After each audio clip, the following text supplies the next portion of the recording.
How you doing, YouTube? Matt Massa Beer Reviews, back with a little bit of mystery beers. Pull-tabbed mystery beers, mind you. Courtesy of my boy Dan, a.k.a. Snout Stop 40 on Instagram. Go check him out.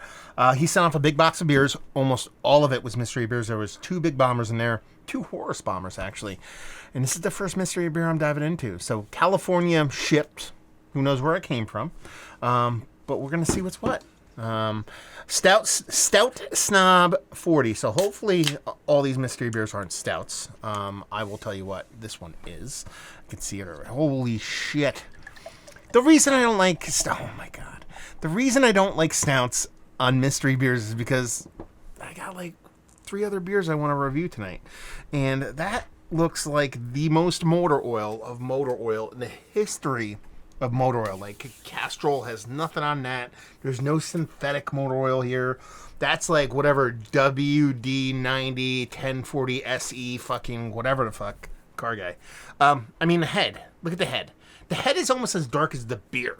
So you're definitely looking at a big, old, gigantic stout. 2 fingers, infinite gigantic head. I poured it relatively easy, too, so that head is all its own. And it is as dark could be. I was going to review a stout later. I think I might have to just throw that in the fridge and do something else because gigantic, huge, big jammer here. So pull tab status. Again, I know you guys love it watching me struggle with the Psychopath Wraps, aka Steven mystery beers, and I kind of like it too. But there's something about a pull tab that makes me all hot and bothered. So let's see if we can get a nose on this thing.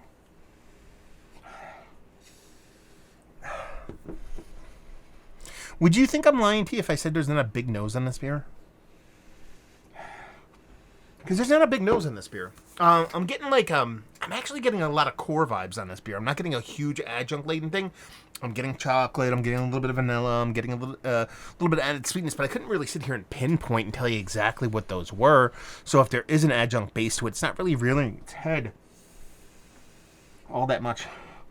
On the nose, I'm really getting something a bit more kind of base. Nothing too kind of fuckduggeriness going on in this beer, and I kind of like it.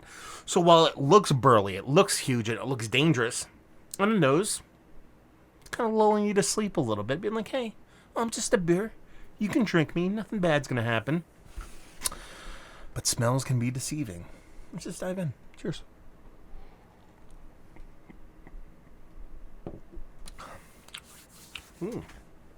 Okay.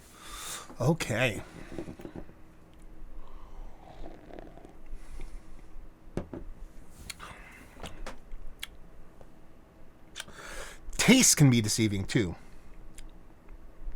There's something going on with this beer. It's not core for it. There's adjuncts involved. I'm going to have a hard time kind of digging into this one because it's not super crazy in your face.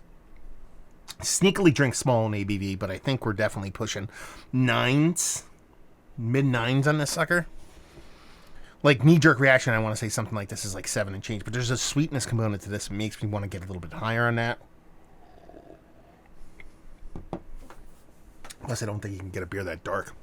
It's probably double digits, actually. Come to think of it, how dark that beer is. It's got a nice roasted malt. It's got a nice little bittering on it. It's mostly sweet. I'm not going to sit here and tell you this is not a sweet beer. But it surprisingly has this nice bitter component to it. There's a bit of warmth going down, so now I'm starting to eke up that ABV a little bit. I don't think I'm going to get much higher than 10 and change, to be honest with you. There's chocolate in this. And by that I mean there's probably actual vanilla in it because my palate confuses chocolate and vanilla a lot. But with that roasted malt component, it comes off very much like Hershey's chocolate, but less sweet than that. But it marries really well with the way the malts are coming off in the beer.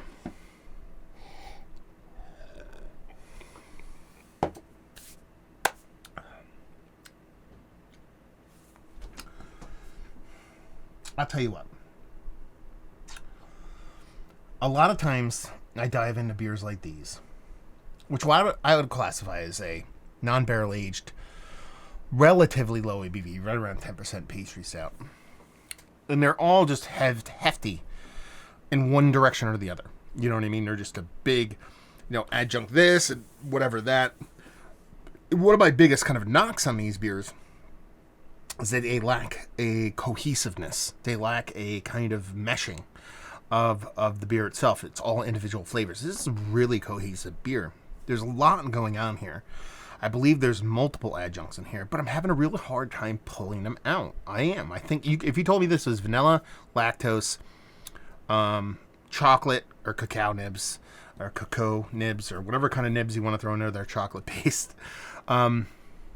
Hazelnut. Like I could pull out all these different adjuncts, but I'm not going to be surprised. But if you told me this is a Core 4 beer with just vanilla, and someone did some magical fuckduckery in a Core 4 beer plus a little bit of lactose or vanilla, I would be all in there too.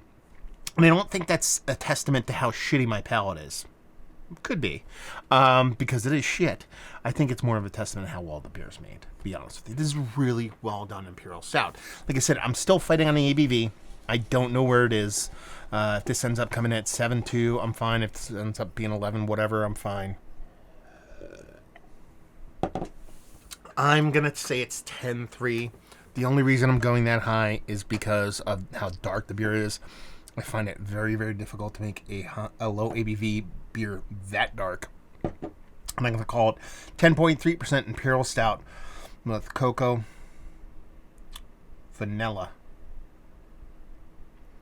lactose. Very light-handed on both of those, but they're there. And hazelnut. Does that work? Fine. 10.3% stout. Let's see what we got going on here. So, we have... Oh, it's Vale. This is a 20th anniversary stout. Blended with 1 year Buffalo Trace barrel aged beer. Not getting a huge barrel component on here. So what do we got here? 12%. So, point and change off the actual beer itself. Sleeping Forever 2020, so it's an aged beer. That kind of speaks to its melding. It's kind of it's being kind of meshed together, not singular. I should have picked up on that. That's my bad on that one.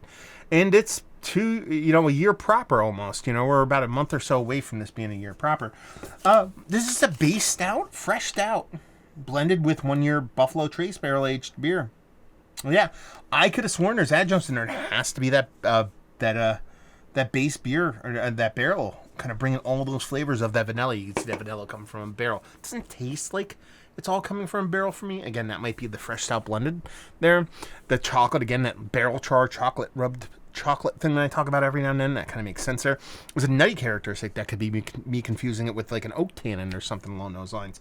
And that little added sweetness to it that you would get from that bourbon didn't really come off to me as any kind of bourbon. It came off as just a sweeter stout. 12%, I'm not going to sit here and say I nailed this thing. I didn't even get close to it. But I think the biggest takeaway I'll take from this beer is that I didn't catch on to the cohesiveness of the beer and then backtrack and walk myself into something that had time on it.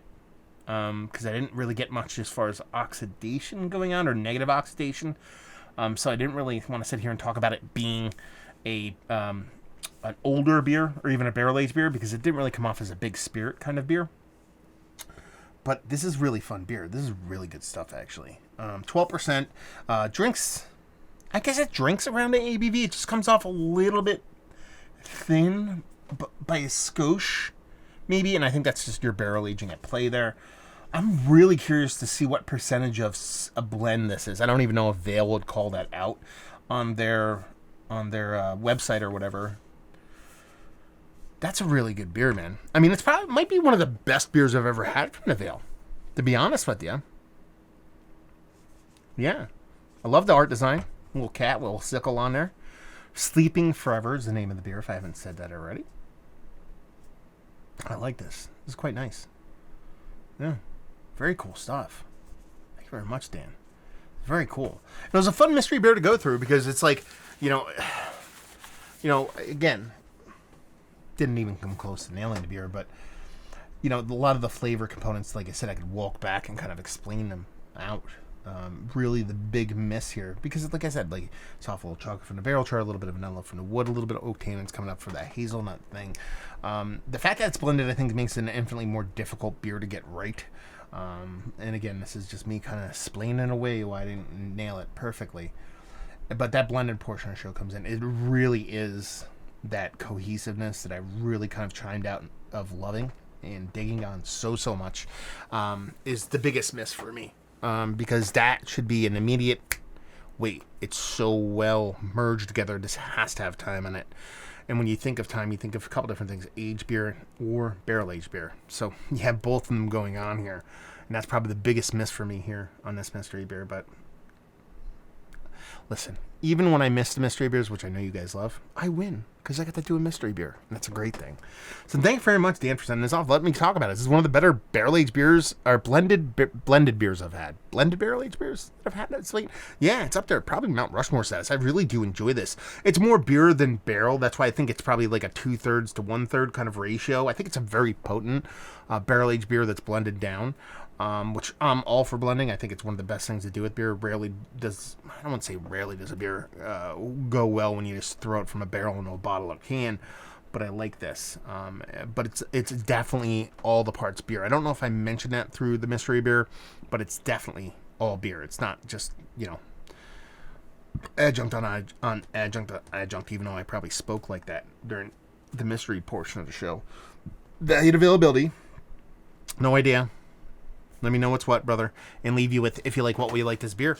If you like really well done blended barrel aged beers that can stand the test of time, I mean, this is holding up great. It tastes really good. It's probably wheelhouse right now. So if you have this, I would say drink it. But if you like well done, balanced, not over the top, crazy bonkers barrel aged beers, adjunct. I was going to say adjunct based, but it's not. There's got to be something more in it, just in the barrel. I don't know. I got to look it up. Anyway, if you like barrel-aged beer, you like this. So there you go. Another review in the books. Thank you very much. Again, I always want to say Snout Snob. Stout Snob 40. Go check them out on the Instagram. Thank you very much, brother. And if you want to set off mystery beers, you're more than welcome. You can write me at massivebeers@gmail.com or matt@massivebeers.com. Type in Massive Beers in Google if you want to see me doing googly stuff and Instagrammy stuff and all that kind of fun stuffy stuff. Podcasting stuff, you can type in Beer Massif and see me talking, not see me because it's a podcast. That's how that works. Hear me doing stuffy stuff with beer and stuff. And hopefully you guys enjoyed the review. Hopefully you're enjoying a little mystery beer right now or aged beer. Hope to see you next time. Cheers.